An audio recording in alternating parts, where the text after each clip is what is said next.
हमारी संस्कृति, हमारे संस्कार सदा रहें हमारे साथ। सब्सक्राइब करें तिलक। अर्जुन भैया, कल सूर्य उदय से सूर्य अस्त तक मैं कुरुक्षेत्र की धरती को कौरवों के रक्त से लाल कर दूंगा। हाँ नकुल, ये द्यूत सभा नहीं रणभूमि है, जहां हार जीत का फैसला मामा शकुनी के पास से नहीं, मेरे बाण करेंगे। और मेरे बाण कौरवों को इस बात का ज्ञान भी भली भांति करा देंगे कि द्यूत में किए गए उनके छल कपट के परिणाम कितने भयंकर हैं। कल सूर्योदय से यहाँ रणवाद्यों और तुतारियों की आवाजें गूंजने लगेंगी, तलवारों की खनक, धनुषों की टंकार और योद्धाओं की भयानक चीखें सुनाई देंगी। परंतु मुझे तो उनकी आवाजें शादी में बजने वाली शहनाइयों से भी अधिक मीठी और प्यारी लगने लगेंगी, जिनको सुनकर मेरी आत्मा खुशी से झूमेगी। मेरे भाग्य में चैन से बैठना लिखा ही कहां है द्वारिकाधीश। ये बूढ़ा पितामह हस्तिनापुर के प्रति अपनी प्रतिज्ञा, अपनी निष्ठा निभाते निभाते थक गया है। मुझे क्या पता था कि अपनी प्रतिज्ञा का धर्म निभाते हुए अधर्म का साथ देकर मुझे धर्म के विरुद्ध लड़ना होगा।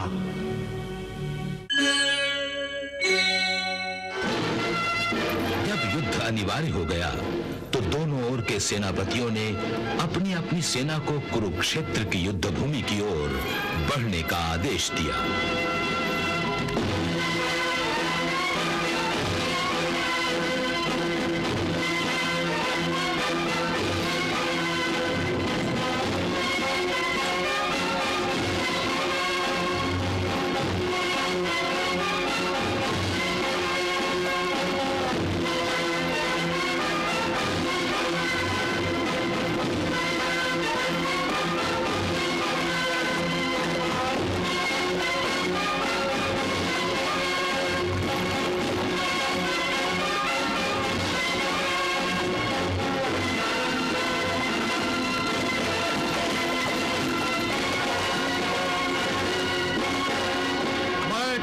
भीष्म, कौरव सेनापति, अपनी समस्त सेना को कुरुक्षेत्र की ओर प्रस्थान का आदेश देता हूं।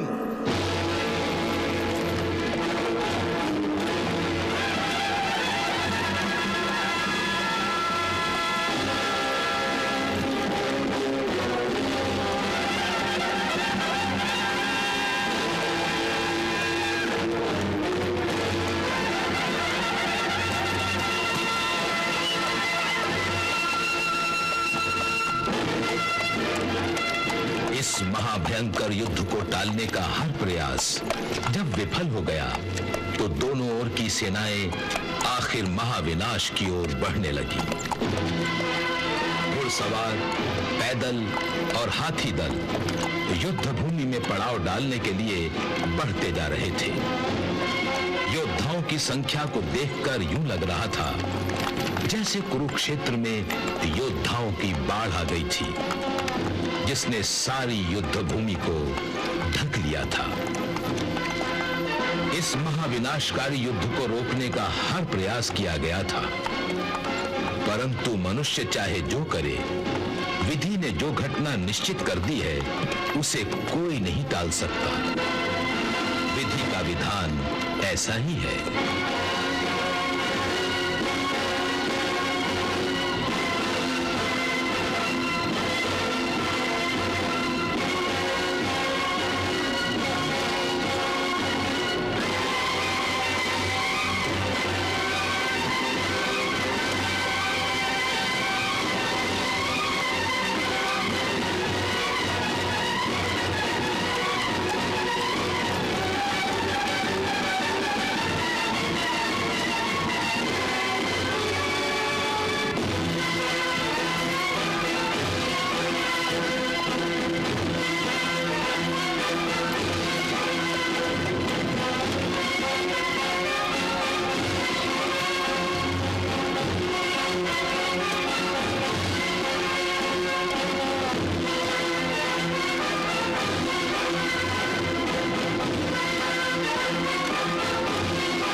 कुरुक्षेत्र में जब सेनाओं ने पड़ाव डाल दिया, शिविर लग गए, तो हर योद्धा उत्सुकता से युद्ध के नगाड़ों पर चोट पड़ने की प्रतीक्षा करने लगा।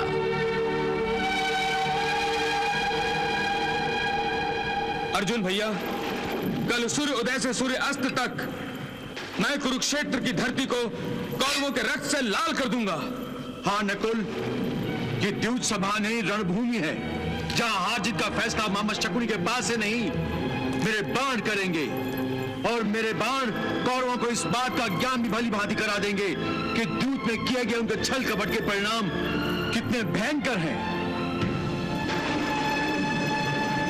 युद्ध से पूर्व की उस अंतिम रात को कौरवों और पांडवों के शिविर में दोनों सेनाओं के प्रमुख सर जोड़े बैठे थे। सभी कल आरंभ होने वाले युद्ध की मंत्रणा कर रहे थे, युद्ध नीति तय कर रहे थे, युद्ध के दांव पेंच तय कर रहे थे।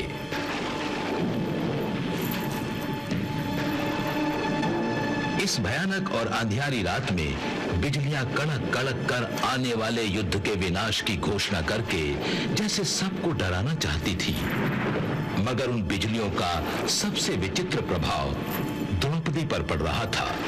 वो भयभीत होने की जगह हर्ष और उत्साह से प्रफुल्लित हो रही थी।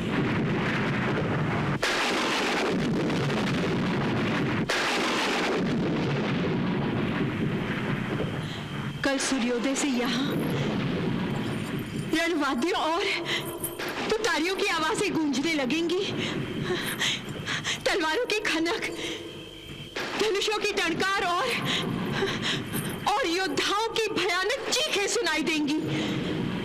परंतु मुझे तो उनकी आवाजें शादी में बजने वाली शहनाइयों से भी अधिक मीठी और प्यारी लगने लगेंगी, जिनको सुनकर मेरी आत्मा खुशी से झूमेगी।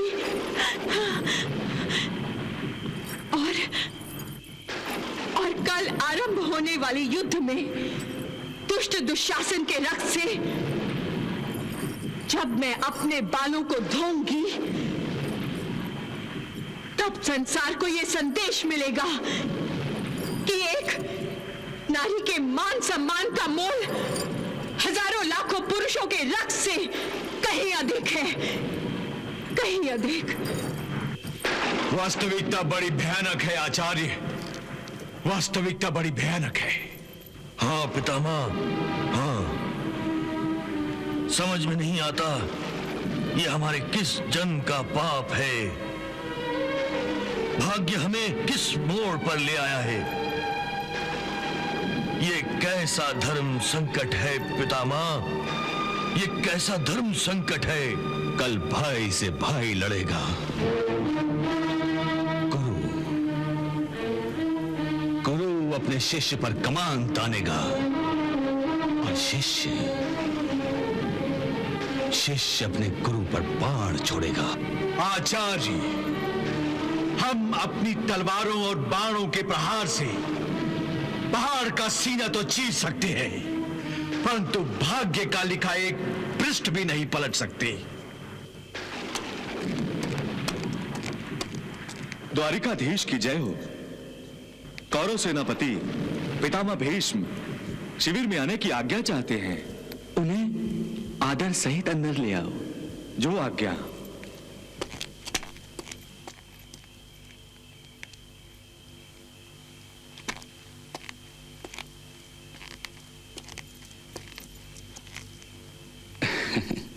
द्वारिकाधीश प्रणाम। प्रणाम पितामह, पधारिए, आसन ग्रहण कीजिए।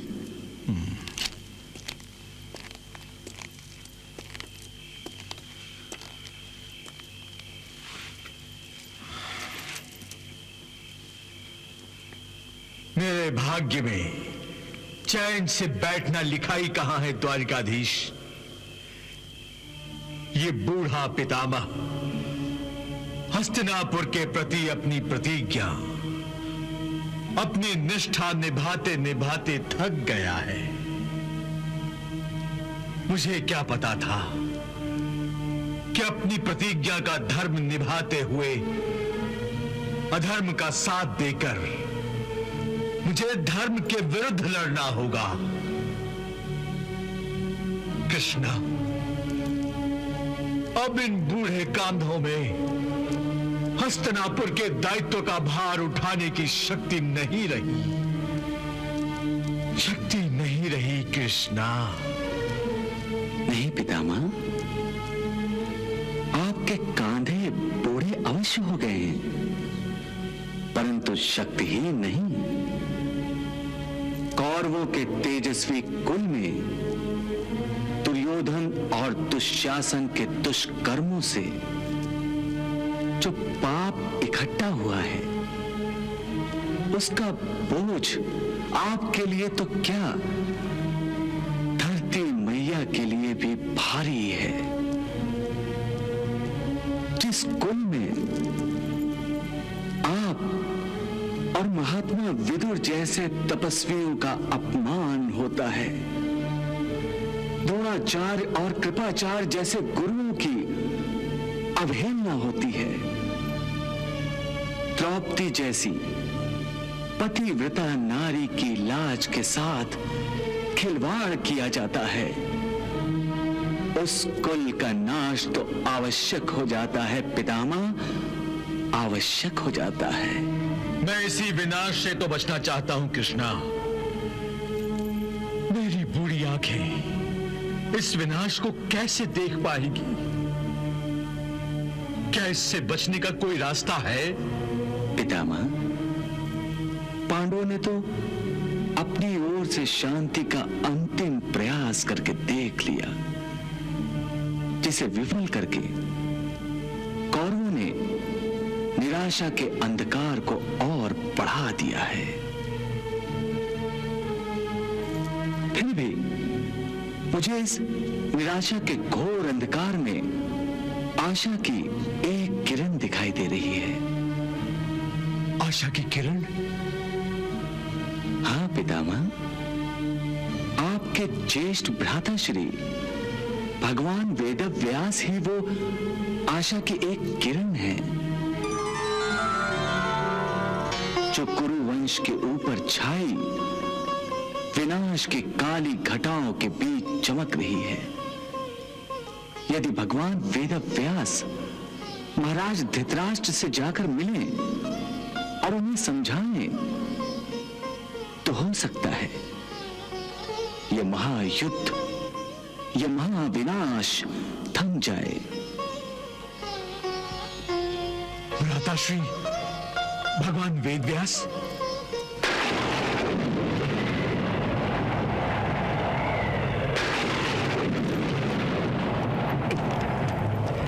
तातश्री, प्रणाम तातश्री। आयुष्मान भव। विराजिए तातश्री।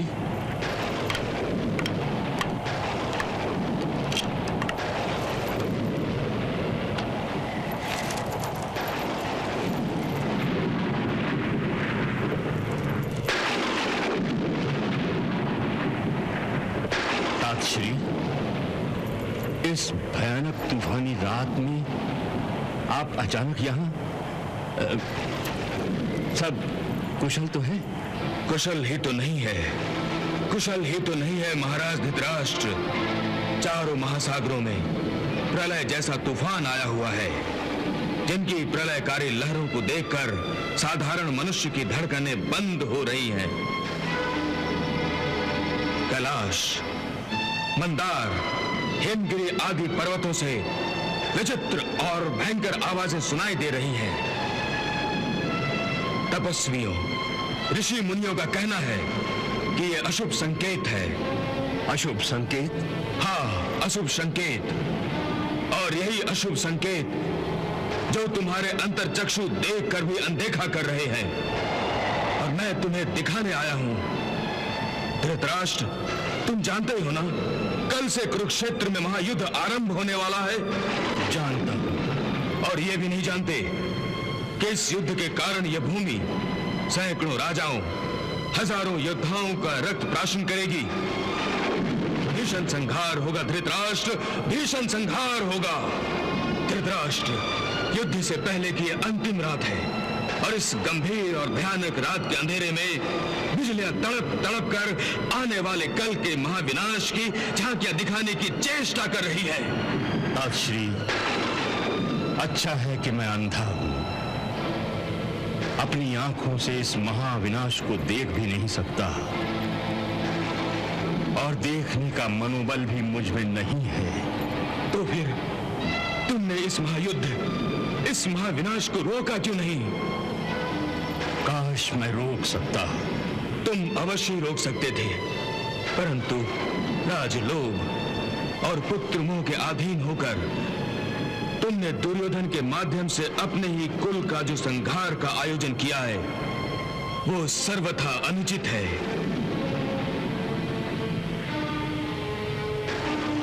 हे नरेंद्र, अब भी अधर्म का मार्ग त्याग कर धर्म का मार्ग अपना सकते हो, अपने पुत्रों को धर्म का मार्ग दिखा सकते हो।